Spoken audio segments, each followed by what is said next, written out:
चलिए आज की क्लास स्टार्ट करते हैं। तो देख लेते हैं कल हमने क्या पढ़ा था। कल हमने पढ़ा था कि यंग्स डबल स्लिट एक्सपेरिमेंट क्या है। तो यहाँ पे दो स्लिट होती हैं इस तरह से S1 S2। ये दो स्लिट सोर्स की तरह बिहेव करती हैं। यहाँ से वेव आ रही है इस तरीके से मान लो। उसके बाद ये किसी पॉइंट P पर जाके मिल रही है। तो किसी पॉइंट P पर इनकी इंटेंसिटी क्या होगी, ये यहाँ पे कौन सा इंटरफेरेंस करेंगे। ये जो हो रहा है वो इंटरफेरेंस है, व्यतिकरण है। अभी इंटरफेरेंस कौन सा हो रहा है, मैक्सिमा हो रहा है, मिनिमा हो रहा है, हमें वहाँ क्या मिल रहा है, इंटेंसिटी मैक्सिम मिल रही है, मिनिमम मिल रही है, ये सब हमने कल देखा। तो दोनों जो स्लिट है उनके बीच की डिस्टेंस है D, और स्क्रीन और स्लिट के बीच में डिस्टेंस है कैपिटल D। जो लाइट यहाँ पे आ रही है वो मोनोक्रोमेटिक लाइट है, मतलब उसकी केवल एक ही वेवलेंथ है, एक सिंगल कलर की लाइट आ रही है और उसकी वेवलेंथ मान लो है लैम्डा। ठीक है। अच्छा, स्लिट कैसी होती है यहाँ पे। तो अगर मैं इसका साइड व्यू देखूं तो साइड व्यू से कुछ स्लिट इस तरीके से आपको दिखेंगी। सपोज ये एक कार्डबोर्ड जैसा मान लेते हैं। ये मैं स्लिट बता रहा हूँ कि स्लिट कैसी दिखेंगी आपको, है ना। तो ऐसी होती है स्लिट। ये S1 है और ये S2। ये है स्लिट, इसको बोलते हैं अपन स्लिट होल। S1 S2, तो इस तरह की स्लिट है ये। ठीक है।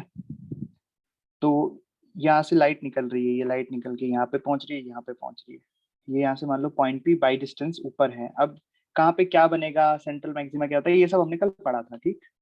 तो हमने देखा था कि कैसे होता है इंटरफेरेंस। तो जो स्क्रीन होती है वहां पे हमें क्या दिखाई देता है, इस तरीके से ब्राइट लाइट, ब्राइटनेस और डार्क, फिर ब्राइट फिर डार्क, इस तरह से फ्रिंजेस मिलती हैं, इनको फ्रिंज कहते हैं।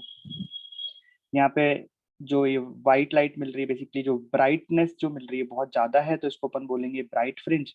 और यहाँ काली हो गई है, इसको बोलेंगे डार्क फ्रिंज। इस तरीके से पैटर्न मिलता है, मैक्सिमा मिनिमा मैक्सिमा मिनिमा, इस तरीके से। ठीक है। अब बात आती है कि इंटेंसिटी क्या होगी पॉइंट P पे।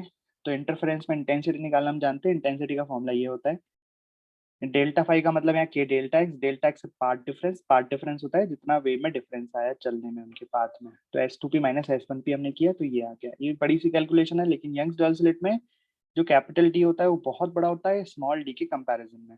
तो हम ये मान सकते हैं कि जो जितनी भी रेज यहाँ से जा रही हैं सारी पैरेलल है। तो पाथ डिफरेंस निकालना बड़ा ही आसान हो जाएगा। S1 से मैंने इसे परपेंडिकुलर डाला तो this is the path difference, क्योंकि आगे की रेस तो पैरेलल हो गई तो आपस में कट जाएंगी। ये पाथ डिफरेंस आ जाएगा S2P माइनस S1P, इतना आ जाएगा डेल्टा एक्स। ये थीटा बीटा हमने माना है, तो डेल ये थीटा इस तरीके से थीटा माना है, ये भी थीटा हो जाएगा, तो ये डेल्टा एक्स हो जाएगा डी साइन थीटा। तो पार्ट डिफरेंस आ गया डी साइन थीटा। अब अगर थीटा भी बहुत छोटा हो जाए तो साइन थीटा लगभग हो जाएगा टेन थीटा के बराबर, इस तरीके से। तो यह पार्ट डिफरेंस हो जाएगा डी टेन थीटा। और अगर ये थीटा है तो टेन थीटा हो जाएगा वाई अपॉन कैपिटल डी। इस तरीके से हमारा फॉर्मूला आ गया कि डेल्टा एक्स बराबर D into by by D. ठीक है।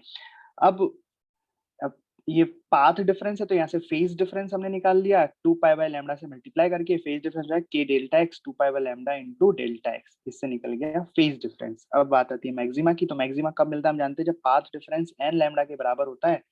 तो हमें मिलता है मैक्सिमा। तो यहाँ से y की वैल्यू हमने निकाल ली N lambda capital upon D. मतलब y कहाँ से हमने लिया है, जो बीच वाली लाइन थी, मतलब यहाँ से y डिस्टेंस। तो यहाँ से कितनी कितनी दूरी पर हमें मैक्सिमाज मिलेंगे, मतलब मैक्सिमम इंटेंसिटी ऑफ लाइट मिलेगी, वो हमने निकाला। तो सबसे पहले एन को हम 0 1 2 3 कुछ भी रख सकते हैं। तो एन बराबर जीरो रखने पर, यहाँ पे y बराबर जीरो आया। तो जब भी हम n बराबर जीरो रखेंगे तो हमें सेंट्रल मैक्सिमा मिलेगा, ये आपको ध्यान रखना है कि n बराबर जीरो रखने पर जो मैक्सिमम मिलता है that is central maxima. Central maxima जरूरी नहीं है कि हमेशा बीचों बीच में मिले। अगर कंडीशन एकदम सही है, नॉर्मल कंडीशन से, जैसा कि हमने भी डायग्राम में जो हमने प्रूफ किया है, उस केस में हमेशा बीचों बीच में आएगा। लेकिन अगर मैं थोड़ा सा भी चेंज करता हूँ, कुछ चेंजेस करता हूँ, तो ये सेंट्रल मैक्सिमा ऊपर नीचे खिसक जाएगा। तो सेंट्रल मैक्सिमा निकालने का हमारा तरीका होगा कि हम पार्ट डिफरेंस लिखेंगे। देखो हम क्या करेंगे, पार्ट डिफरेंस निकालेंगे डेल्टा एक्स, उसको मैक्सिमा की कंडीशन के बराबर कर देंगे एन लैम्डा के, और एन को रख देंगे जीरो। तो एन को जीरो रखने पर जो वाई की वैल्यू मिलती है दैट इज सेंट्रल मैक्सिमा। तो यहाँ पे एन की वैल्यू जीरो रखने पर वाई बराबर जीरो मिल रहा है, तो मतलब वाई बराबर जीरो पर है सेंट्रल मैक्सिमा, ऐसा। उसके बाद फिर n बराबर 1 रखेंगे तो फर्स्ट मैक्सिमा इस तरीके से मिलता है। मिनिमा के लिए कंडीशन आती है 2n-1 लैम्डा बाई 2, ये पार्ट डिफरेंस की कंडीशन। पार्ट डिफरेंस हमने निकाल लिया dy by D, 2n-1 lambda by 2 किया तो y बराबर आया 2n-1 lambda by 2 into capital D upon small D. यहाँ पे n की वैल्यू 1 2 3 रखेंगे तो हमें first maxima, second maxima, third maxima इस तरह से मिलते जाएंगे। तो मैंने कल ये इस तरीके से आपको बताया था कि मान लो दो लाइट इस तरह से पैरेलल आ रही है और यहाँ से फिर स्क्रीन पे जाके इंटरफेरेंस हो रहा है, तो सेंटर पर हमें सेंट्रल मैक्सिमम मिला। यहाँ पे डेल्टा एक्स कितना है 0, यहाँ पे डेल्टा एक्स कितना है 0, जो भी पाथ डिफरेंस है दैट इज 0। तो ऐसा भी बोल सकते हैं कि जहाँ पे पाथ डिफरेंस 0 होगा, डेल्टा एक्स जहाँ 0 होगा, वहां पे हम कह सकते हैं कि क्या मिलेगा, सेंट्रल मैक्सिमा। तो आप एक चीज यहाँ ये भी लिख सकते हो कि डेल्टा एक्स शुड बी 0।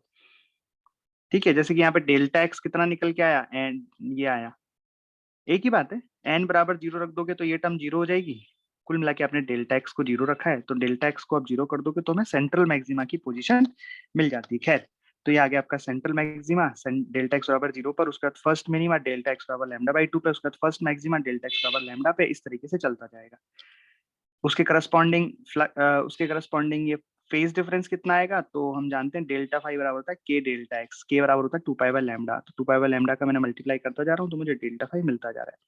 उसके बाद बात आती है इंटेंसिटी की। सेंट्रल मैक्सिमा पर इंटेंसिटी क्या होगी, फर्स्ट मिनिमा पर इंटेंसिटी क्या होगी। तो देखो यहाँ पे दोनों सोर्स की इंटेंसिटी हम सेम मान के चल रहे हैं, दोनों सोर्सेज सेम सोर्स से ही डिवाइड होते हैं, दो सोर्स, तो दोनों की इंटेंसिटी हम बोल रहे हैं सेम है। स्लिट की लंबाई चौड़ाई भी सेम है तो इनकी इंटेंसिटी भी सेम होगी। तो उस केस में हम फॉर्मूला यूज कर सकते हैं ये वाला, I बराबर 4I0 cos square delta phi by 2। इसको हम जब रख रहे हैं वैल्यू यहाँ पे डेल्टा फाई 0, फिर पाई, फिर 2 पाई, 3 पाई, तो हम देख रहे हैं कि जहाँ पे मैक्सिमा आ रहा है वहां की इंटेंसिटी आ रही है 4I0। I0 क्या है, सोर्स की इंटेंसिटी। और जहाँ पे डार्क फ्रिंज आ रही है हमारे 0, इस तरीके से 4I0 से 0, 0 से 4I0, 4I0 से 0, इस तरीके से हमें इंटेंसिटी प्राप्त हो रही है स्क्रीन पर। तो मतलब ये 4I0 से 0 के बीच में सारी हर पॉसिबल वैल्यू हमें मिली होगी इंटेंसिटी की। फिर अब 0 से 4I0 हुई तो यहाँ पे भी इंटेंसिटी की हर वैल्यू, पॉसिबल वैल्यू मिली होगी। इसलिए जो फ्रिंजेज बनती हैं वो कुछ इस तरीके की बनती हैं। मतलब एकदम एकदम से ऐसा नहीं होता कि पहले ब्राइट है और फिर अचानक से एकदम डार्क हो गई। यहाँ पे देखो सभी तरह की शेडेड उसमें दिखाई दे रही है। व्हाइट है एकदम, वहां से हल्की डार्क होती जा रही मतलब ब्राइटनेस कम होती जा रही है, कम होती जा रही है, कम होती जा रही है, फिर एकदम बिल्कुल डार्क हो गई, तो वहां पे हमने बोल दिया मिनिमा मिला। लेकिन उसके बाद फिर डार्कनेस कम होती जा रही, कम होती जा रही, कम होती जा रही, फिर ब्राइट हो गई, तो यहाँ बोल दिया हमने इसको कि मैक्सिमम मिला, इस तरीके से। तो ये सब हमने कल पढ़ा था। ठीक है, ये हो गया। उसके बाद हमने फ्रिंज विड्थ का फॉर्मूला पढ़ा। फ्रिंज विड्थ का मतलब होता है या तो ब्राइट से ब्राइट के बीच की डिस्टेंस या डार्क से डार्क फ्रिंज के बीच की डिस्टेंस। तो निकल के आया था lambda capital D upon small D, इस तरीके से। एंगुलर फ्रिंज विड्थ कितना हो गया, ये जो एंगल बना रहा है, तो ये हो गया बीटा अपॉन डी, बीटा की value lambda D upon D, D से डी है तो लैम्डा अपॉन डी, ये आ गया अपना एंगुलर फ्रिंज विड्थ। उसके बाद कुछ इंपॉर्टेंट पॉइंट्स कि डी बहुत छोटा होना चाहिए, कैपिटल डी बहुत बड़ा होना चाहिए, और ये स्लिट मैंने बताई थी आपको ऐसी होती है, इनकी एरिया के प्रोपोर्शन होती है इंटेंसिटी। मतलब सोर्स सेम है पर अगर इस विड्थ की इंटेंसिटी, इस विड्थ का एरिया ही मैं आधा कर दूं तो यहाँ पे इंटेंसिटी इसकी ऑटोमेटिक I0/2 हो जाएगी, इसकी I0 इस तरीके से। तो ऐसा आपको क्वेश्चन में कई बार दे दिया जाता है कि हमने जो स्लिट है उसका आधा एरिया क्लोज कर दिया, तो फिर बताइए फाइनल इंटेंसिटी क्या होगी। तो फॉर्मूले वगैरह सब सेम रहेंगे, लेकिन आपको ध्यान रखना है कि यहाँ पे स्लिट की S1 की और S2 की इंटेंसिटी अलग अलग हो जाएगी। तो फिर आपको I1 I2 के जो फॉर्मूले हैं, क्या होता है यहाँ पे आई इक्विवेलेंट का formula I1 plus I2 root I1 I2 cos फाई, वो सब करना पड़ेगा। और दो सोर्सेज शुड बी कोहेरेंट, मतलब यहाँ पे जो दो सोर्सेज बनते हैं S1 S2 कोहेरेंट होने चाहिए। कोहेरेंट मतलब संबंध सोर्स होने चाहिए, उनकी delta phi phase difference constant होना चाहिए, और ऐसा तभी पॉसिबल है जब ये दो सोर्स किसी एक सोर्स से ही बने हों। ठीक है, इंपॉर्टेंट पॉइंट में हम वो भी लिख लेते हैं कि सेंट्रल मैक्सिमा निकालने के लिए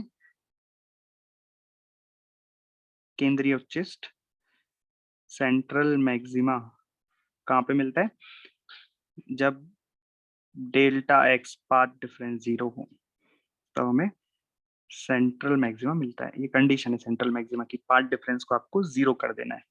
ठीक, जरूरत पड़ेगी इसकी। ठीक है, तो आज का टॉपिक है शेप ऑफ फ्रिंज से हम स्टार्ट करते हैं। तो दो अलग अलग तरीके के सोर्सेस मैंने बनाए हैं। एक तो मैंने यहाँ पे स्लिट होल्स बनाए हैं, स्लिट मतलब जो भी मैंने आपको दिखाए थे। ओके, तो अगर स्लिट होल होते हैं तो यहाँ पे जो हमें फ्रिंज पैटर्न मिलता है स्क्रीन पर जो फ्रिंज पैटर्न मिलता है वो उसकी फ्रिंज की शेप कैसी होती है, हम उसकी बात करें कि जो शेप होगी फ्रिंज की, वो फ्रिंज की शेप कैसी होती है, स्क्रीन में बना रहा हूँ। ठीक है, तो इसको मैं सेंटर लाइन को अगर मैं एक्सटेंड कर दूं इस तरीके से, हाँ जी,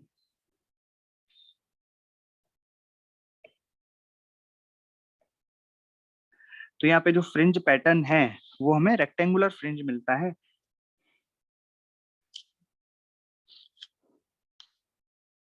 मतलब जो फ्रिंजेज होंगी वो कुछ इस तरीके से मिलेंगी।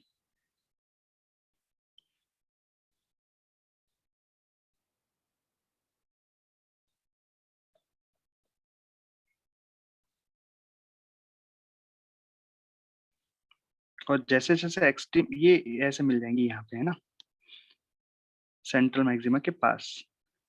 पर जैसे जैसे हम एक्सट्रीम की तरफ बढ़ते जाते हैं, जैसे जैसे हम एक्सट्रीम बढ़ते जाते हैं, मतलब ऊपर बढ़ते जाते हैं, वैसे वैसे ये थोड़ी इनकी शेप हाइपरबॉलिक्स होती जाती है। मतलब जैसे जैसे हम ऊपर बढ़ते जाते हैं वैसे वैसे ये शेप कुछ इस तरीके की हो जाती है एक्सट्रीम ऑफ द स्क्रीन, बहुत ऊपर बढ़ने पर। तो इस तरीके फ्रिंजेज हमें दिखती हैं।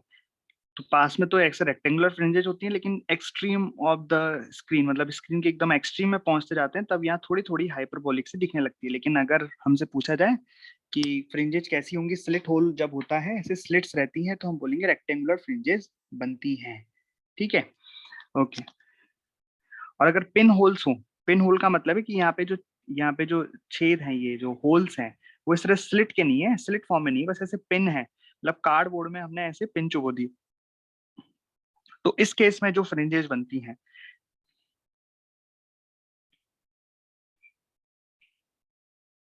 इस केस में जो फ्रिंजेस बनती हैं वो होती हैं हाइपरबोलिक शेप की। ओके, तो जो पिन होल्स होते हैं उस केस में जो स्लिट, उस केस में जो फ्रिंजेस बनती हैं वो फ्रिंजेस होती हैं कैसी, ऐसे हाइपरबोलिक शेप की होती हैं। इसका डेरिवेशन भी हम कर सकते हैं कि हाइपरबोलिक शेप की क्यों होती है। तो देखो, ये इस सोर्स को मान लेता हूँ S1 और इस सोर्स को मान लेता हूँ S2। तो मान लो किसी पॉइंट P पर यहाँ पे जाके वेव मिल रही है इस तरीके से, है ना। अब देखना ध्यान से कि ये पिन होल्स हैं, मतलब इस तरीके से पिन होल्स हैं ये। तो इस पूरी स्क्रीन पर ये केवल इसी पॉइंट पर ऐसे कहीं कहीं कहीं कहीं मिल सकते हैं, राइट।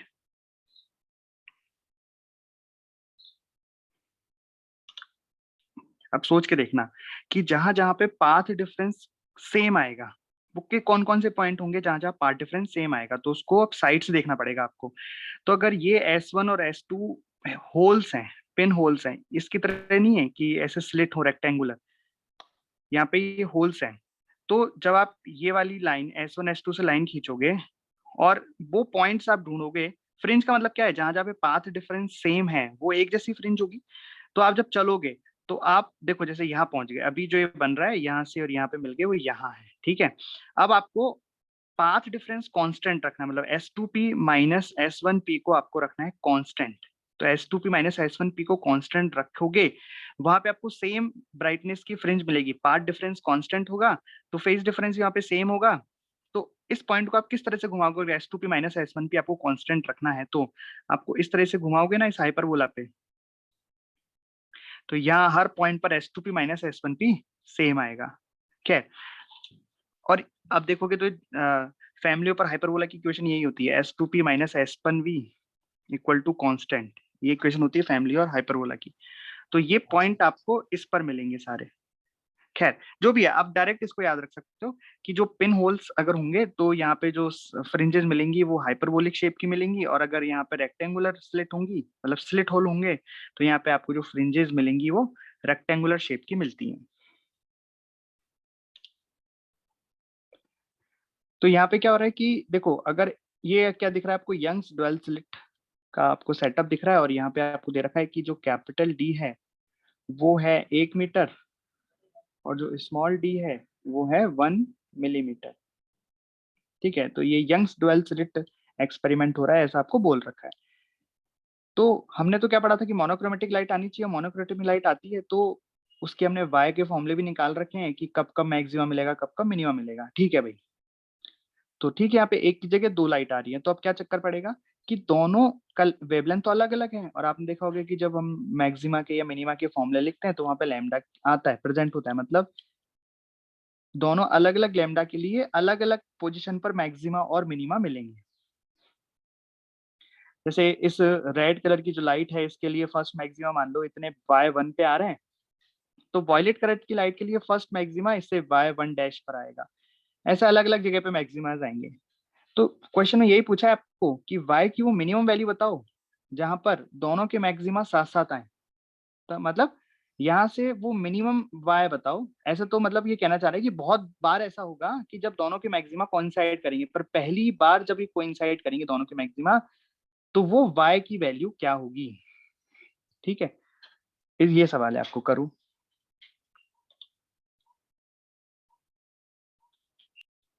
अच्छा,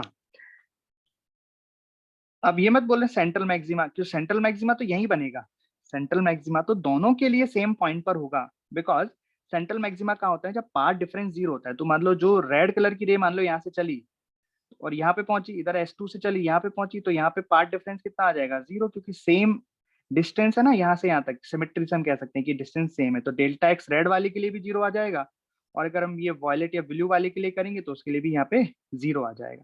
तो सेंट्रल मैक्सिमा दोनों के लिए सेम जगह पर ही बनेगा, दोनों का सेंट्रल मैक्सिमा एक ही जगह पर बनेगा। ठीक है, पर सेंट्रल मैक्सिमा के बाद जो पहला मतलब पहला मैक्सिमा नहीं, जो पहली बार मैक्सिमास कोइंसाइड करेंगे वो डिस्टेंस आपको पूछी है। सेंट्रल मैक्सिमा के बाद जब दोनों के मैक्सिमा कोइंसाइड करेंगे, साथ साथ आएंगे, तो वो डिस्टेंस कितनी होगी। चलिए करते हैं इसको। तो मान लेते हैं कि मान लो किसी y डिस्टेंस पर जाकर, यहाँ से किसी y डिस्टेंस पर जाकर दोनों के मैक्सिमा कोइंसाइड करें, ये y अपन मान लेते हैं। तो मान लेते हैं कि यहाँ पे जो रेड कलर की लाइट है ना, जिसका वेवलेंथ λ1 हमने दिया है, उसका तो nth मैक्सिमा बना है। रेड कलर की लाइट का तो क्या बना है, nth मैक्सिमा। ठीक है, और जो वॉयलेट कलर की लाइट मतलब जिसका हमने वेवलेंथ लिया है λ2, तो λ2 वाली लाइट का यहाँ पे mth मैक्सिमा बना है, mth मैक्सिमा बना है। अलग अलग होंगे मैक्सिमा, लेकिन हमने ये माना है कि दोनों के, इसका nth मैक्सिमा और इसका mth मैक्सिमा कोइंसाइड कर गए हैं, और यही हमारा सवाल है कि जब दोनों के मैक्सिमा कोइंसाइड कर जाए तो वो डिस्टेंस y क्या होगी। ठीक है भाई, तो पहले हम रेड वाली लाइट के लिए इसका nth मैक्सिमा का डिस्टेंस y का लिख लेते हैं, तो लिख लेते हैं। ठीक है भाई, तो रेड वाली लाइट के लिए जो उसका nth मैक्सिमा बनेगा, मतलब मैं ऐसा लिख सकता हूँ कि nth मैक्सिमा फॉर या ऑफ λ1 बराबर mth मैक्सिमा ऑफ λ2। ठीक है, ओके, तो अब बता दीजिए λ2 का कलर क्या है, वॉयलेट कलर है, इस तरह से लिख देते हैं। ठीक, अब मैं लिखता हूँ कि nth मैक्सिमा, अब आपको फॉर्मूला याद होना चाहिए यहाँ पे, इसलिए मैंने आपको कल बोला था फॉर्मूला याद करके आना, कि यंग्स डुअल स्लिट में जब सब कुछ सही हो, सब कुछ सही हो मतलब जो एक स्टैंडर्ड फॉर्मेट हमने पढ़ा था कि कोई हमने मीडियम मीडियम नहीं भरा है, नॉर्मल हो रहा है, तो इस केस में y बराबर कितना होता है, lambda N lambda capital D upon small D, यही होता है क्या, बताओ। सर ये भी है। Yes sir. है ना, देखो कहाँ से लिया है मैंने बताया था, ये रहा देखो। तो y बराबर N lambda capital D upon small D, maxima के केस में y की वैल्यू यही आती है। ठीक है, तो ये तो मैंने जनरल ले ली है ना। तो यहाँ पे n क्या शो करता है अपन का, तो अपन देख रहे हैं ना कि n का मतलब फर्स्ट डालते तो फर्स्ट मैक्सिमा, सेकंड डालते हैं तो सेकंड मैक्सिमा, थर्ड डालते थर्ड मैक्सिमा, n डाला तो nth मैक्सिमा, तो यही हमको चाहिए। तो हमने λ1 के लिए लिख दिया, तो मैं लिख दूंगा यहाँ पे nth मैक्सिमा की बात हो रही तो n, वेवलेंथ इसकी λ1 है तो λ1 capital D upon small D बराबर, अब वॉयलेट वाले की बात करते हैं तो इसका भी मैक्सिमा चाहिए हमें, तो इसका mth चाहिए, तो यहाँ पे मैं m लिख दूंगा, और इसका वेवलेंथ है λ2, और capital D upon small D तो सेम ही है। यहाँ से भी देख रहा हूँ कि कैपिटल डी से कैपिटल डी और स्मॉल डी से स्मॉल डी तो कट गए, तो यहाँ पे एक रिलेशन आ गया कि n अपॉन m बराबर लैम्डा 2 अपॉन लैम्डा 1। मतलब n और m का एक रेशो हमें मिल गया कि उसका nth और उसका mth का एक रेशो हमें मिल गया कितना, लैम्डा 2 अपॉन लैम्डा 1। तो लैम्डा 2 कितना है 4500, तो मैंने लिख दिया 4500 डिवाइडेड बाय 6000, कितना आ रहा है ये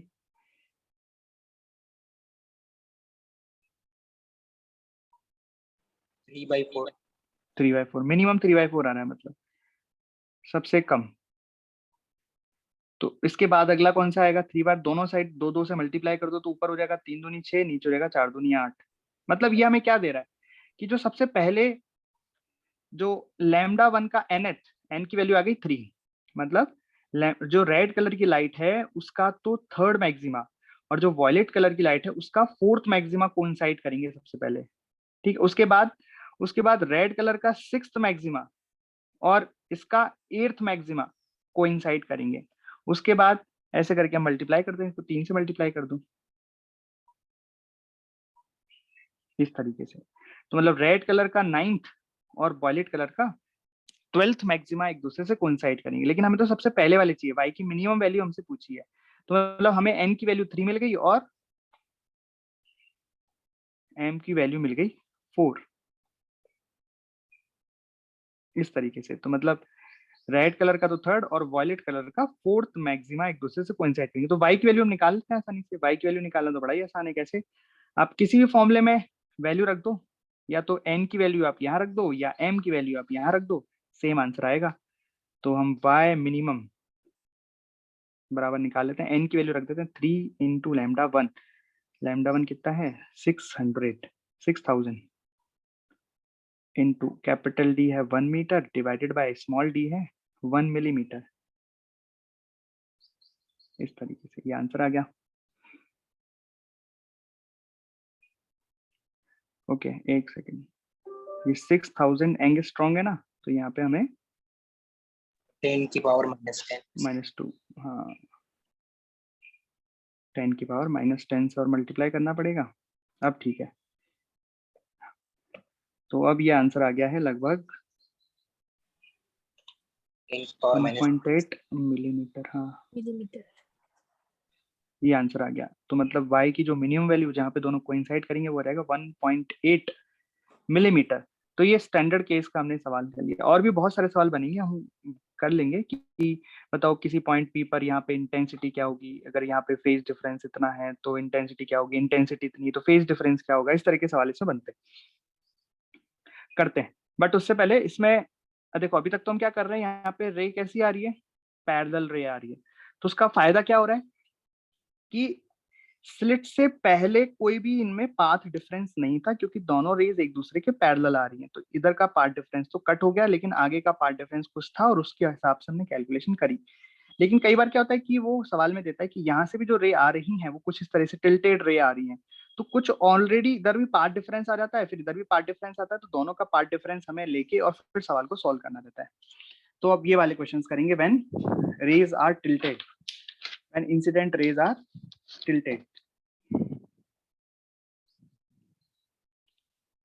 ऑब्लिक इंसिडेंस, तो ऑब्लिक इंसिडेंस क्या है, देखो अभी तक तो जो रे आ रही थी वो यहाँ पे पैरेलल रेज आ रही थी, तो ठीक है यहाँ तक का पार्ट डिफरेंस 0 हो जा रहा था और फिर आगे का पार्ट डिफरेंस हम निकाल के कैलकुलेशन कर दी थी और बाय बाय वगैरह की वैल्यू हमने निकाल दी थी। लेकिन अभी कुछ ऐसा हो रहा है कि जो इधर से जो रेज आ रही हैं वो भी ऑब्लिक इंसिडेंस है, कुछ टिल्टेड हैं, मतलब वो भी यहाँ पे कुछ एंगल पर इंसिडेंट हो रही है। जैसे सपोज मैं ऐसे मान लेता हूँ कि इस तरीके से, ठीक है, इसके पैरेलल अपन कर लेते हैं कि इस तरह से पैरेलल रेज यहाँ पे आ रही है,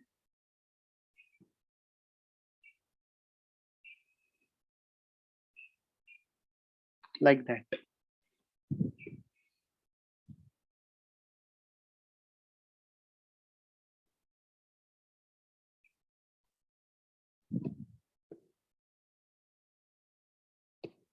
इस तरीके से पैरेलल रेज मतलब ऑब्लिक इंसिडेंस है। पहले तो पैरेलल लाइट आ रही थी तो कोई पार्ट डिफरेंस नहीं था, लेकिन यहाँ पे मुझे पार्ट डिफरेंस दिखाई दे रहा है यहाँ से पैरेलल रेज आ रही हैं, लेकिन कहीं से भी आ रही है मान लो, तो एक तो कहाँ तक चली, S1 तक, एक चली S2 तक, तो ये वाली रेस थोड़ी ज्यादा चली। तो यहाँ पे पाथ डिफरेंस निकालने के लिए हम क्या करेंगे, यहाँ S1 से हम S2 पर एक परपेंडिकुलर ड्रॉ करेंगे।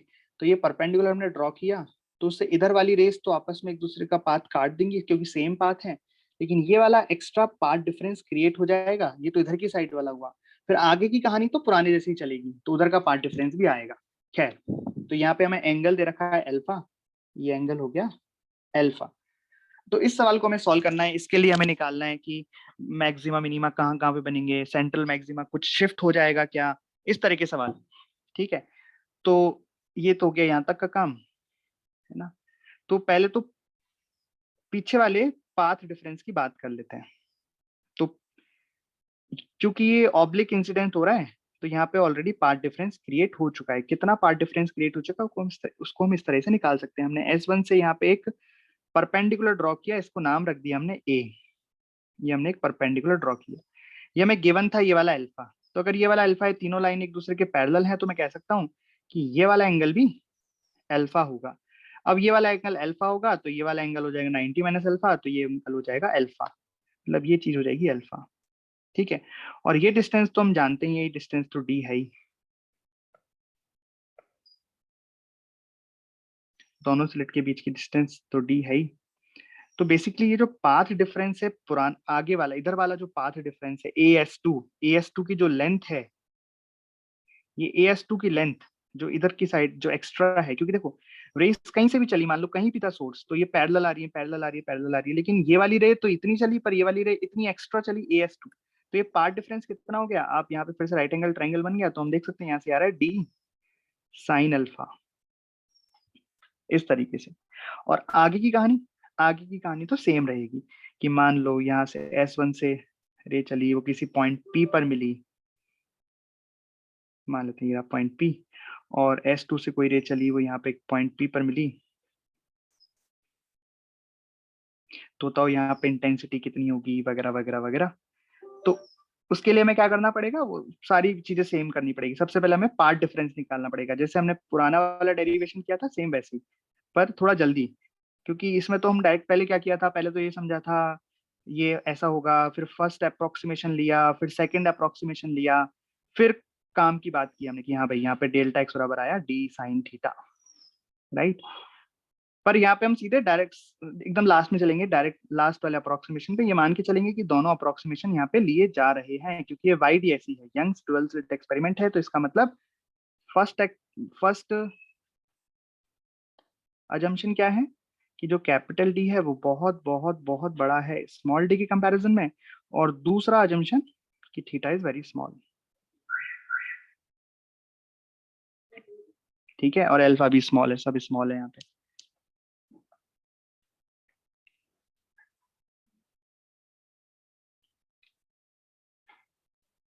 चलिए, तो अब डेल्टा एक्स लिखते हैं, पाथ डिफरेंस लिखते हैं, दोनों का हमने अजम्पशन ले लिया। पाथ डिफरेंस डेल्टा एक्स बराबर, ध्यान से देखना, तो देखो रेस चली, तो यहाँ तक तो कोई दिक्कत नहीं है, यहाँ तक तो सब काम सेट हो चुका है, यहाँ तक तो सारा पाथ कट चुका है, तो लिखने की कोई जरूरत नहीं है। अब इसके आगे की बात कर लेते हैं। तो इसके आगे यहाँ से स्टार्ट हुआ, तो ये वाली जो रे चली नीचे वाली, यहाँ से काउंट करेंगे अपन कि पहले A से S2 तक का पाथ प्लस S2 से P तक का पाथ, ये तो हो गया इस वाली रे का पाथ। ठीक है, इसमें से माइनस करेंगे ऊपर वाली रे का पाथ, ऊपर वाली रे का पाथ क्या है S1 से P तक, तो ये आ गया S1P। समझ में आया। अच्छा, जब हमने ओरिजिनल वाला किया था, मतलब जहाँ पे ऑब्लिक इंसिडेंस नहीं था, वहां पे इधर की बात की हमने कोई बात नहीं की थी, तो इधर का काट दो तो क्या बचा, ये काट दो तो क्या बचा, S2P माइनस S1P बचा। ठीक है, और ये S2P माइनस S1P हम देख चुके हैं, जब दोनों अप्रोक्सीमेशन हम ले लेते हैं, तो उसके बाद ये जो S2P माइनस S1P आता है, तो यहाँ पे डेल्टा एक्स बराबर AS2 तो हम निकाल चुके हैं, कितना है D sine alpha plus S2P minus S1P, ये हम ऑलरेडी देख चुके हैं, ये कितना आता है D sin theta. Sine theta. और ये थीटा क्या होता है बेसिकली, थीटा ये वाला एंगल है। यहाँ से अगर हम इसको मिलाएं तो ये वाला एंगल थीटा है।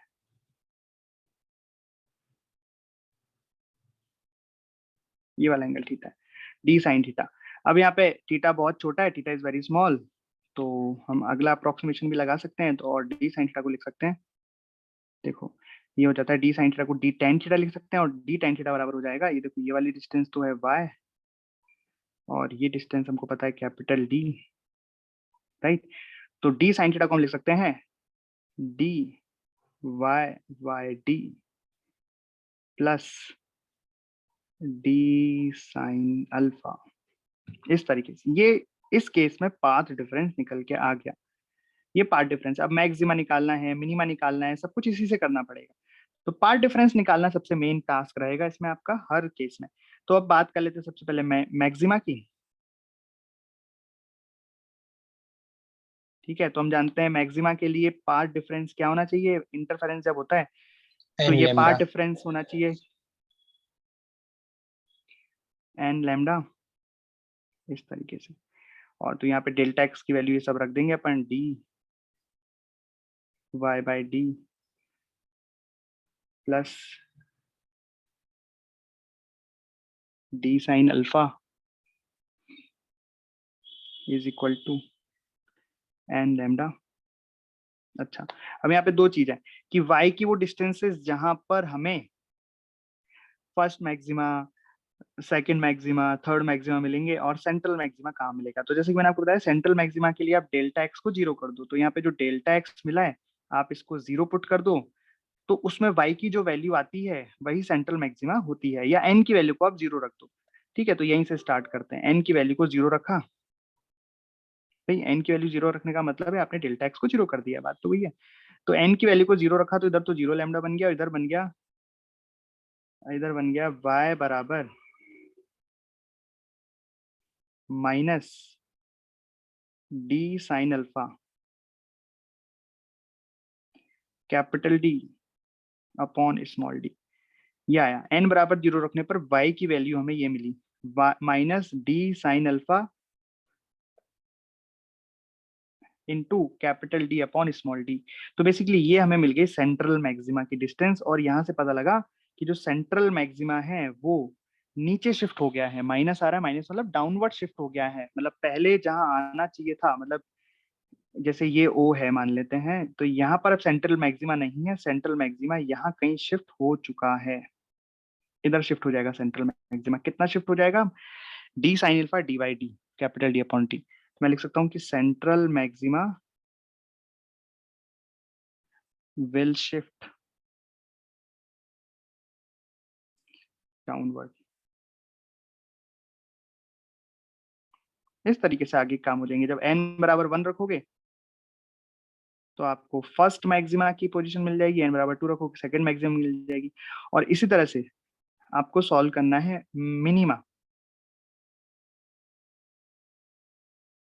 मिनिमा तो उसमें आप डेल्टा x को रख दोगे 2n माइनस 1 लैम्डा बाई 2, इस तरीके से, और n की वैल्यू को 1 रखोगे तो फर्स्ट मिनिमा, 2 रखोगे तो सेकंड मिनिमा, ये आपको मिल जाएगा। तो ये ऑब्लिक इंसिडेंस का फर्स्ट केस हो गया। तो ये तो मैंने मान लिया कि मान लो वेव ऐसे आ रही है ऊपर से, अगर मान लो इस तरीके से आ रही होती नीचे से तो क्या करते।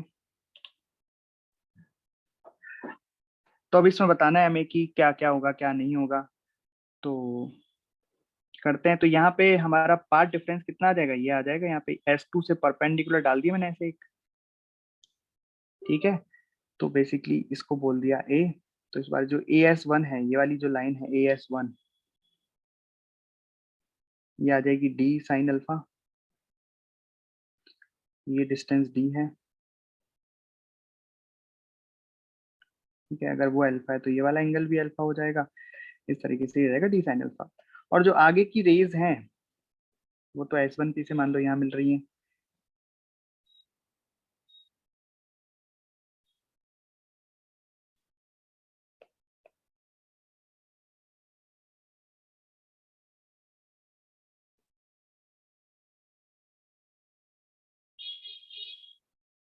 तो ऐसा मान लेते हैं यहाँ मिल रही है किसी पॉइंट P पर, ये डिस्टेंस है y। चलिए, तो यहाँ का पार्ट और ये वाली जो एंगल थीटा ये वाला लेते हैं अपन, ठीक है। तो यहाँ पे हम डेल्टा एक्स लिखते हैं, सो डेल्टा एक्स विल बी, अब देखो ये इससे पीछे पीछे वाली लाइन तो सारी पैरेलल है तो एक दूसरे से कट जाएंगी। यहाँ पे बड़ा कौन दिख रहा है, ये वाला पार्ट ना, तो आप ऐसे लिख सकते हो यहाँ पे S2P, ये तो S2P हो जाएगा केवल, माइनस ये वाली रे कितनी हो जाएगी, यहाँ से स्टार्ट है तो हो जाएगा AS1 प्लस S1P। अब यहाँ से आप देख सकते हो S2P माइनस S1P आ जाएगा, S2P माइनस S1P और ये माइनस AS1 बच जाएगा। S2P माइनस S1P वापस से D साइन थीटा हो जाएगा, ये AS1 अपना D साइन अल्फा हो जाएगा, ये डेल्टा एक्स आ गया। अप्रोक्सीमेशन ले रखे हैं तो ये एक अप्रोक्सीमेशन लगा दिया कि कैपिटल डी बहुत बड़ा है स्मॉल डी के कंपैरिजन में, फिर दूसरा अप्रोक्सीमेशन लगा देते हैं, ये हो जाएगा D Y Y capital D minus D sine alpha, ये आ गया पार्ट डिफरेंस। बस पार्ट डिफरेंस आ गया हमारे पास। अब मैक्सिमा के लिए एक कंडीशन और मिनिमा के लिए एक कंडीशन, तो पहले मैक्सिमा के लिए रख लेते हैं।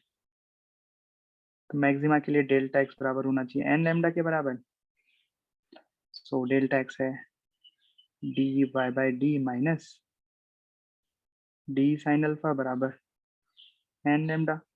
अब हम चाहते हैं कि सेंट्रल मैक्सिमा निकालना, तो n बराबर 0 पुट कर दें, तो इस केस में जो y की वैल्यू निकलेगी वो निकलेगी d sine alpha two capital D upon small d। तो ये मिला हमें सेंट्रल मैक्सिमा, और इस बार ये सेंट्रल मैक्सिमा अपवर्ड शिफ्ट हो जाएगा।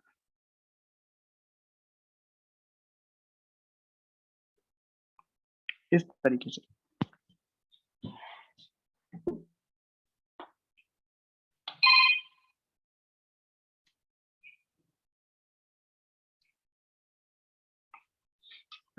आया समझ।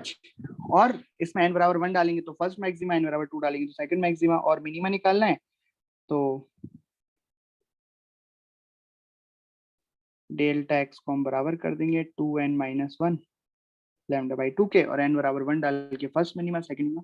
तो कुल मिला के आप देख रहे हो धीरे धीरे आप समझ जाओगे कि पूरे इस चैप्टर में बस ये डेल्टा एक्स निकालना इंपॉर्टेंट होता है। अब चाहे कैसी भी अभी तो यंग्स डुअल स्लिट पढ़ रहे हैं, अभी और तरीके के भी आते हैं जिन्होंने यही एक्सपेरिमेंट परफॉर्म किया था, अलग अलग उससे सिस्टम, अलग उससे सेटअप से, अलग से उन्होंने अपना अलग सेटअप बनाया, लेकिन उसमें भी मेन कॉन्सेप्ट यही है, आपको डेल्टा एक्स लिखना है, फिर डेल्टा एक्स जो आपका निकल जाएगा, मैक्सिमा निकालना है तो ये कर दो, मिनिमा निकालना है तो ये कर दो। तो ये हो गया ऑब्लिक इंसिडेंस। अभी तक हमने मीडियम चेंज नहीं किया था, बस जो रे हैं उन्हीं के साथ ही खेल रहे थे। आगे का सिस्टम तो सेम था, पीछे की रे को हम पैरेलल लाने के लिए कुछ इस तरीके से ले आए थे, लेकिन अब हम कुछ ऐसा करने वाले हैं कि मीडियम ही बदल दे रहे हैं रास्ते का। जैसे रास्ते में कुछ हम अलग मीडियम की कुछ स्लैब डाल देंगे, या इस पूरे सेटअप को ही किसी मीडियम में डुबो देंगे, इस तरह के हम काम करेंगे। तो उसके लिए हमें पढ़ना पड़ेगा एक कॉन्सेप्ट जिसको कहते हैं ऑप्टिकल पाथ लेंथ। सो ऑप्टिकल पाथ लेंथ का मतलब क्या है, ऑप्टिकल पाथ लेंथ का मतलब है, ध्यान से सुनना, कि जैसे कोई लाइट हवा में चली तो टी टाइम में इतना चली, ठीक है, टी टाइम में उसने कुछ पर्टिकुलर डिस्टेंस कवर किया। अब अगर वो लाइट उतने ही समय में किसी मीडियम में चलेगी तो कितना पाथ कवर करेगी, वो उसकी ऑप्टिकल पाथ लेंथ कहलाती है।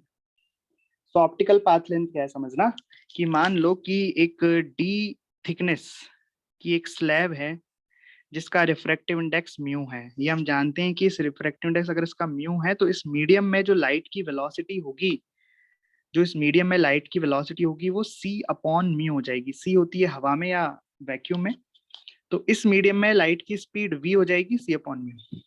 तो इस डिस्टेंस d को कवर करने में लाइट को कितना समय लगेगा वो हमने t मान लिया, तो t बराबर हो जाएगा डिस्टेंस है इसकी d, और इस मीडियम में लाइट की वेलोसिटी है v, तो d अपॉन वी, और v की वैल्यू हमने रख दी c अपॉन म्यू। तो इस तरह से टाइम निकल के आ गया कि इस डी डिस्टेंस को कवर करने में लाइट को कितना समय लगा, ये आ गया। अब इतने ही समय में अगर लाइट हवा में चलती, इतने ही समय में अगर लाइट एयर में चलती, तो वहां वो कितना डिस्टेंस ट्रेवल कर लेती, वही ऑप्टिकल पाथ लेंथ हो जाएगा, उसे ही कहते हैं ऑप्टिकल पाथ लेंथ। तो ऑप्टिकल पाथ लेंथ कितना हो गया, देखो टाइम तो यहाँ से आ गया, इतना टाइम चलना है और हवा में चलना है, तो हवा में वेलोसिटी है लाइट की c, तो c into T, c into T रखा तो ये आ गया म्यू इंटू डी।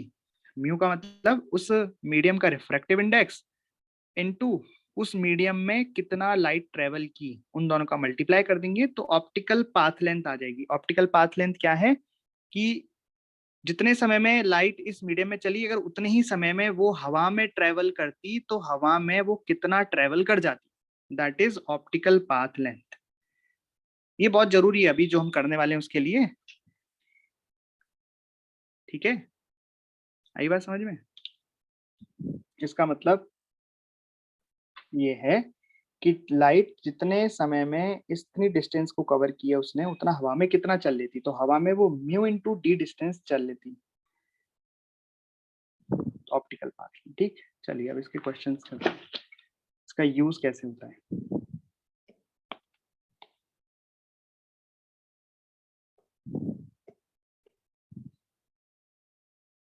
सपोज ये सेटअप है,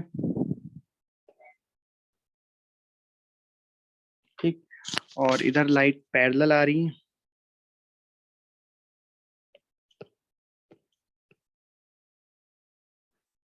इस तरीके से, और अगर नॉर्मल कंडीशन होता तो क्या होता है, यहाँ पे जाके मिलती हैं और हम S2P माइनस S1P करते और पाथ डिफरेंस निकालते और सॉल्व कर देते। लेकिन अभी इन्होंने एक क्या चीज एक्स्ट्रा कर दी, एक ये चीज एक्स्ट्रा कर दी कि ऊपर वाली स्लैब के आगे, ऊपर वाली स्लैब के आगे हमने एक म्यू रिफ्रैक्टिव इंडेक्स, इसका रिफ्रैक्टिव इंडेक्स कितना है म्यू, और इसकी थिकनेस डी ले लो, हमने ऊपर वहां पे डी मानी है, नहीं तो टी ले लो। जनरली किताबों में थिकनेस को टी लेते हैं, मैंने ऊपर टी इसलिए नहीं लिया क्योंकि टी को तो हमने टाइम लिया था, फिर वो कंफ्यूजन हो जाता है टी टाइम है कि थिकनेस है। अब जनरली टी को टाइम से डिनोट करते हैं, टाइम को टी से डिनोट करते हैं, इसलिए मैं टी ले लिया।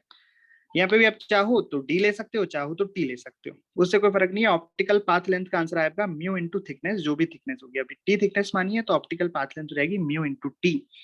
ठीक है, इस तरीके से काम हो गया।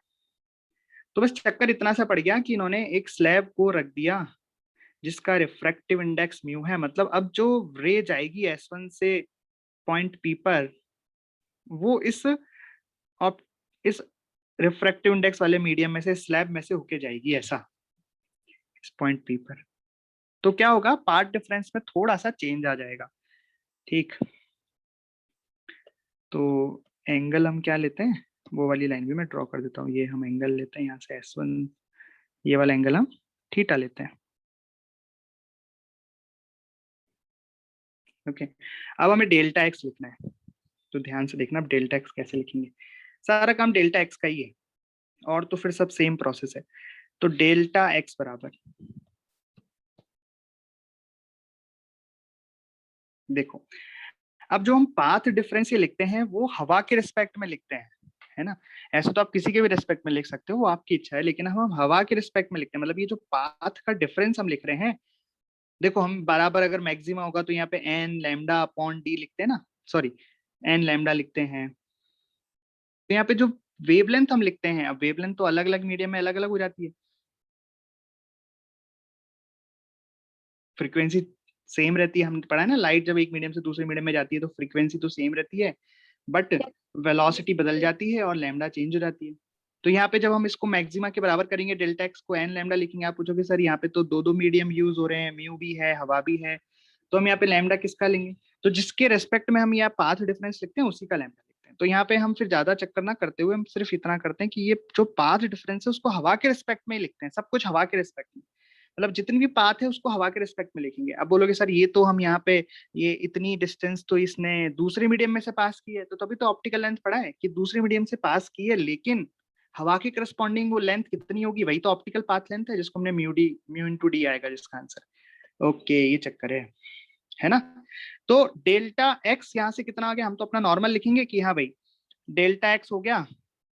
अब हम जो हम ये लिख रहे हैं वो एयर में कितना ट्रेवल की लाइट वो लिख रहे हैं ना, एयर के लिए लिख रहे हैं, ध्यान से देखना। तो जो नीचे इधर पहले की तो कोई टेंशन नहीं है, पैरेलल आ रही है लाइट, तो इधर तो कोई पाथ डिफरेंस होगा नहीं। आगे S2 से P तक लाइट गई, वो तो पूरी हवा में चली, तो ये पाथ हो गया S2 से P, पाथ हवा में हो गया, ठीक है, कोई दिक्कत नहीं है, माइनस। अब S1 से जो लाइट P तक चली, उसमें जो S1 से P तक लाइट चली, उसमें से जो ये जो T लेंथ है वो दूसरे मीडियम में चली है, जो T लेंथ है वो दूसरे मीडियम में चली है, तो हवा का लिखना है मैं तो हवा के लिए क्या लिखूंगा, S1P माइनस टी क्यों लिखा, क्योंकि तो S1 से P लेंथ तो ये हो गई, उसमें से T लेंथ घटानी पड़ेगी, क्योंकि वो T लेंथ तो किसकी है, दूसरे मीडियम की है, लेकिन लाइट तो उसमें चली है ना, तो उसके करस्पॉन्डिंग वो हवा में कितना चली, म्यू इंटू टी प्लस करना पड़ेगा, ये आ जाएगा पाथ डिफरेंस। आई बात समझ में, मतलब S2 से P तक तो हवा में चली है, तो हवा में जितना लाइट चली उसकी लेंथ लिख दी, माइनस लगाया। अब दूसरी रे जो गई है वो हवा में कितना चली, तो S1 से अगर मैं P लिख देता तो गलत हो जाता है, क्योंकि T जो थिकनेस है वो तो दूसरे मीडियम में चली है, तो माइनस टी करना पड़ा। अब माइनस टी तो कर दिया, लेकिन इसका मतलब ये हुआ कि अगर ये म्यू मीडियम में टी थिकनेस चली है, तो अगर ये हवा में चलती तो कितना चल लेती, हवा में म्यू इंटू टी चल लेती, कैसे हमने ड्राइव कर रखा है ऊपर, तो ये हमारा पाथ डिफरेंस आ गया, ठीक है। तो डेल्टा एक्स बराबर मैं लिखूंगा, अब देखो एस माइनस अंदर डाल दिया तो ये बन गया S2P माइनस S1P, और माइनस अंदर गया तो plus T minus mu T, और S2P माइनस S1P हो गया D साइन थीटा, यहां से हमने माइनस कॉमन ले लिया, माइनस टी कॉमन ले लिया, तो अंदर बच गया म्यू माइनस 1 इंटू टी, ये आ गया डेल्टा एक्स। और डी साइन थीटा को भी अगर मैं एक और अप्रोक्सीमेशन ले लूँ कि थीटा बहुत छोटा है, तो यहाँ लिख सकता हूँ D Y upon capital D minus mu minus 1 into T, ये आ गया आपका डेल्टा एक्स। अगर डेल्टा एक्स आ गया तो अब सारे आंसर हम आसानी से दे सकते हैं, किस किस के, कि सेंट्रल मैक्सिमा कितना शिफ्ट होगा, फर्स्ट मैक्सिमा कहाँ पे आएगा, ये क्या होगा, वो क्या हो गया, सारे आंसर हम आसानी से दे सकते हैं, तो दे लेते हैं, फिर आसानी से दे सकते हैं, तो चलिए, तो डेल्टा एक्स मिल गया हमें। अब हम बात कर लेते हैं सबसे पहले मैक्सिमा की, मैक्सिमा, ठीक है। तो मैक्सिमा के लिए हम जानते हैं डेल्टा एक्स बराबर क्या होना चाहिए, एन लैम्डा। अब देखना, ये जो डेल्टा एक्स वो किसके करस्पॉन्डिंग निकाला, हवा के एयर के लिए निकाला, तो यहाँ पे लैम्डा भी वेवलेंथ भी हम एयर वाली ही डालेंगे। कई बार एग्जाम में दूसरे मीडियम की दे दी जाती है वेवलेंथ, तो आपको यहाँ पे वेवलेंथ एयर की ही डालनी है, आप चेंज कर लो, वेवलेंथ चेंज करना तो बड़ा ही आसान है, वो भी रिलेशन में बता देता हूँ। तो ये डेल्टा एक्स हमारा एयर है, तो ये वेवलेंथ भी एयर की ही आएगी, तो रिलेशन में बता देता हूँ आपको, वेलोसिटी में रिलेशन और म्यू में रिलेशन। तो जैसे म्यू आपको किसी रिफ्रैक्टिव इंडेक्स दे रखा है, अपवर्तनांक दे रखा है किसी मीडियम का, तो यहाँ वेलोसिटी का रिलेशन होता है C अपॉन V बराबर, आप यहाँ पे लिख सकते हो लैम्डा 1 अपॉन लैम्डा 2। तो जैसे ये वेलोसिटी किसकी है, हवा की, तो लैम्डा भी हवा का, और ये वेलोसिटी किसकी है, उस मीडियम की जिसका अपवर्तनांक म्यू है, तो ये म्यू एम लिख सकते हो आप यहाँ पे, तो वी एम हो जाएगा, और इस 2 की जगह आप ऐसा करो, ऐसा ही लिख दो, lambda of A lambda of M, ये रिलेशन होता है। तो अगर आपको रिफ्रैक्टिव इंडेक्स दे रखा है उस मीडियम का, तो आप उसमें लैम्डा ऑफ एयर निकाल सकते हो, कैसे, लैम्डा एम से मल्टीप्लाई करके, ठीक है। लेकिन मतलब किसी तरह से आपको यहाँ पे लैम्डा ऑफ एयर निकाल लेनी है, ओके। तो ये बात हो गई क्लियर। तो डेल्टा एक्स कितना आया, यह है D Y by D minus mu minus 1 into T बराबर एन लैम्डा।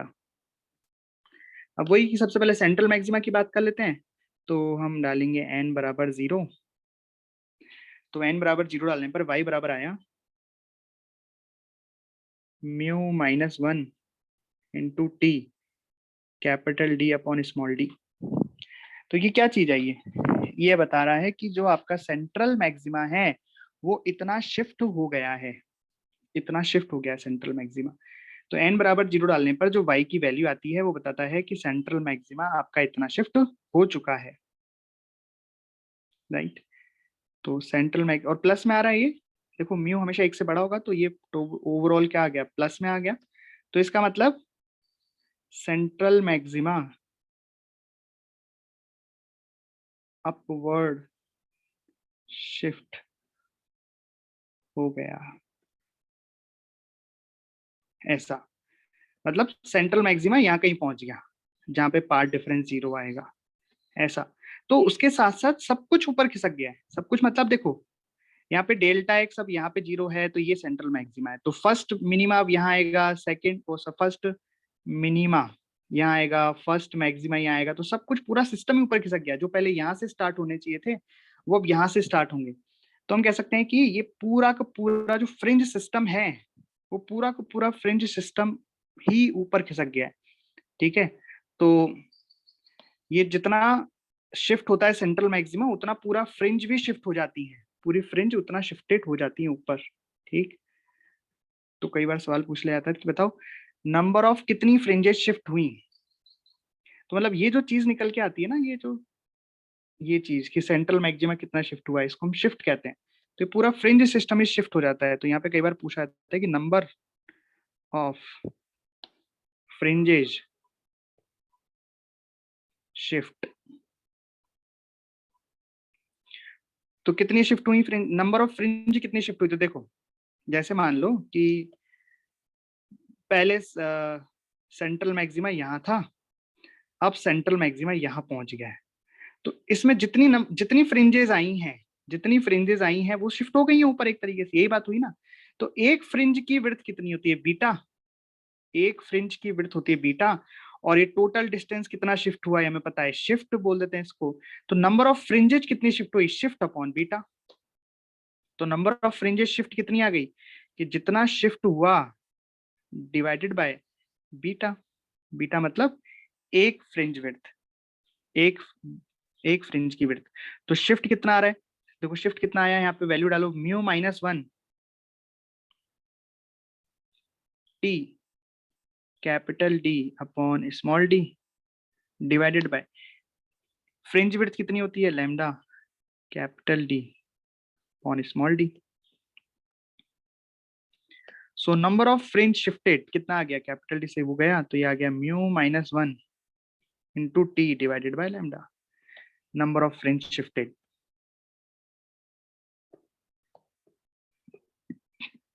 समझे, इस तरीके से नंबर ऑफ फ्रिंज शिफ्टेड निकाल दिया हमने कि सेंट्रल मैक्सिमा तो शिफ्ट हुआ लेकिन साथ में इतनी फ्रिंजेस शिफ्ट हुई। तो अब इसमें हम ऐसे बोल सकते हैं कि अगर वेवलेंथ बढ़ाओगे तो नंबर ऑफ फ्रिंजेस शिफ्टेड कम होंगी, थिकनेस बढ़ाओगे तो नंबर ऑफ फ्रिंज शिफ्ट बढ़ेंगी, म्यू बढ़ाओगे तो नंबर ऑफ फ्रिंज शिफ्ट बढ़ेंगी।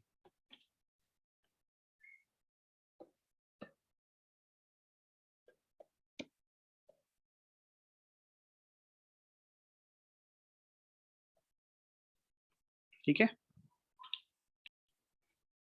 मिनिमा निकालना है तो जो डेल्टा एक्स आया है ये, इसको आप बराबर कर दोगे इसकी जगह 2n-1 लैम्डा बाई 2k, तो वहां से y की वैल्यू आपको निकल के आ जाएगी, first minima, second minima, third minima, इस तरीके से। अब देखो इसकी प्रैक्टिस कर लेते हैं, एक मैंने करा दिया, अब मैं इसके अलग अलग वैरायटी करा देता हूँ कि एक बार इसको मैंने नीचे डाल दिया तो क्या हुआ, फिर दोनों में हम रख देंगे, फिर पूरे को हम किसी सिस्टम किसी मीडियम में डुबो देंगे।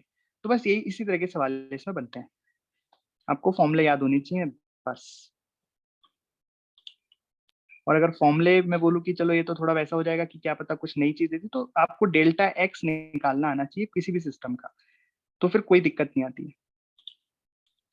चलिए डेल्टा एक्स निकालिए और ये बताइए कि सेंट्रल मैक्सिमा किधर शिफ्ट हुआ, कितना शिफ्ट हुआ। तो देखो ये तो बड़ा आसान है, किधर शिफ्ट हुआ, तो जब हमने इस स्लैब को ऊपर डाला, जब ऊपर वाली स्लिट के सामने रखा तो ये ऊपर शिफ्ट हुआ। तो अब जब स्लैब को नीचे वाली स्लिट के सामने रख रहे हैं तो सेंट्रल मैक्सिमा नीचे शिफ्ट होना चाहिए, ठीक है, नीचे। पर कितना शिफ्ट होना चाहिए वो निकालो, डेल्टा एक्स निकाल के निकालो।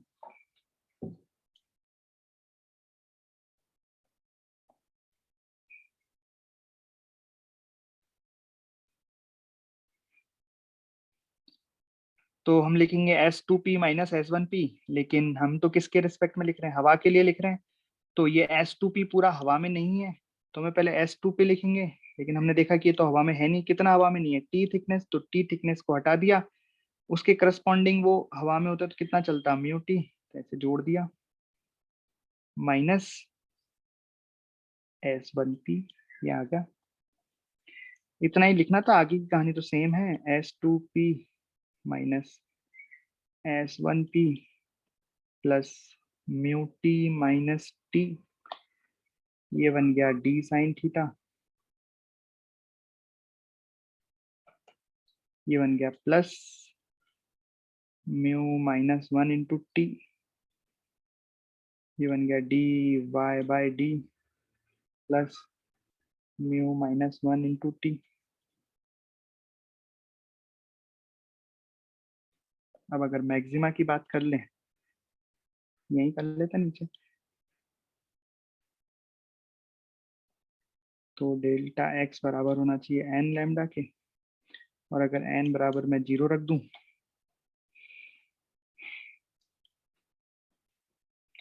तो ये कुछ इस तरीके से आ जाएगा कि y बराबर minus mu minus 1 into T capital D upon small D. ये आ गया आपका सेंट्रल मैक्सिमा के बारे में। डाउनवर्ड शिफ्ट माइनस आ रहा है,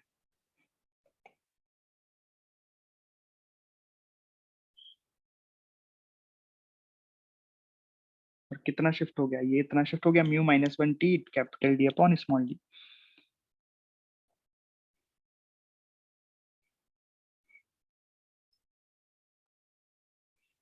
एन बराबर 1 रखेंगे तो फर्स्ट मैक्सिमा आ जाएगा।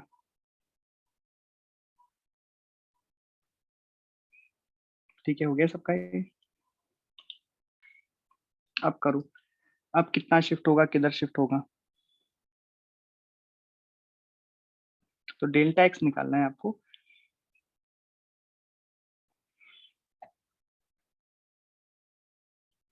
सो डेल्टा एक्स बराबर, हम S2P माइनस S1P करेंगे हमेशा की तरह। तो S2P, लेकिन हमने देखा कि T2 थिकनेस तो उसमें से गया है तो घटा देंगे, और plus mu two T2 add कर देंगे, minus S1P minus T1 plus mu 1 T1। अब S2P माइनस S1P तो हो जाएगा डी साइन थीटा, और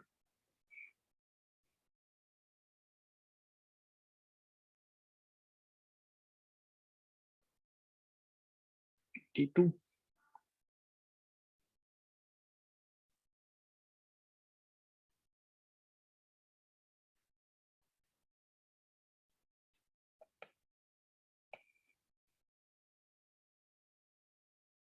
इस तरीके से आ जाएगा डेल्टा एक्स।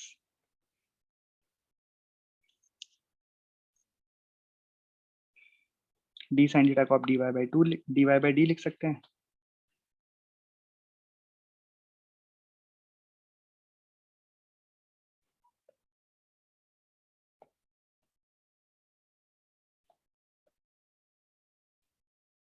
ये आ गया डेल्टा एक्स इस तरीके से। तो यहाँ पे जो भी टर्म ज्यादा होगा, अगर ये वाली चीज ज्यादा होगी इससे तो ऊपर खिसक जाएगा, नहीं सॉरी नीचे खिसक जाएगा, और अगर ये वाली ज्यादा होगी तो ऊपर खिसक जाएगा। मतलब हम कह सकते हैं कि अगर म्यू टू माइनस 1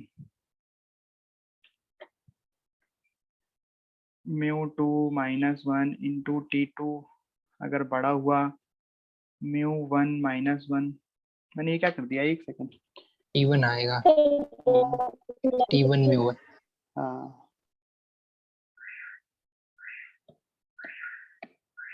तो ये आएगा यहाँ पे म्यू 1 T1 T1। अच्छा चलो, इसे मैं एक सवाल में पूछ लेता हूँ कि वो कंडीशन बताओ कि सेंट्रल मैक्सिमा अपनी जगह पर रहे, remains at O, central maxima अपनी जगह पे ही रहे तो उसकी कंडीशन क्या होगी। Condition mu 2 for which minus 1 T2, अगर ये कंडीशन होगी तो central maxima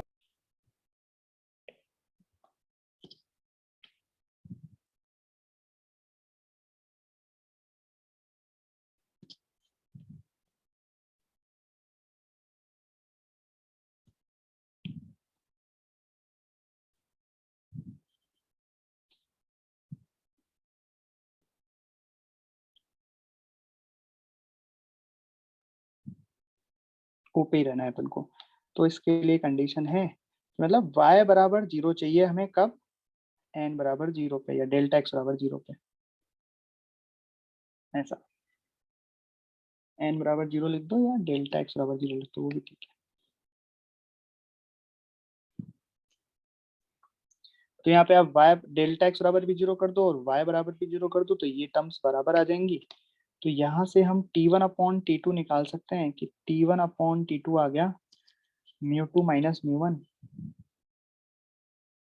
divided by μ1 minus 1, ये कंडीशन।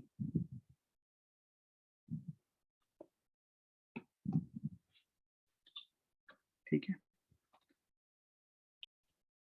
ये हमारा जो प्रीवियस केस मतलब ये वाला जो केस है, इसमें इस स्लिट के सामने मैंने एक स्लैब रखी है, इसकी स्लैब रखी है, इस पूरे को एक मीडियम में हमने इस तरह से डुबो दिया, म्यू रिफ्रैक्टिव इंडेक्स के मीडियम में डुबो दिया। Whole apparatus is dipped in a medium mu. तो हमें डेल्टा एक्स फाइंड करना है। ठीक है, फिर आज इतना ही रखते हैं, फिर कल ये आप करके देखना खुद से करोगे आप, फिर डेल्टा एक्स अब चेक करेंगे कि आपका सही आया कि नहीं आया। तो ये यंग्स डुअल स्लिट का सबसे कठिन केस हो गया, मतलब इसमें मतलब स्लैब भी रखी हुई है और पूरे सिस्टम को हमने किसी मीडियम में भी डुबो दिया है, तो ये सबसे कठिन केस हो गया इस यंग्स डुअल स्लिट का। फिर इसके बाद हम आगे के एक्सपेरिमेंट पढ़ेंगे, जैसे लेलॉइड मिरर, फ्रेस्नेल बाइप्रिज्म, बस, और थिन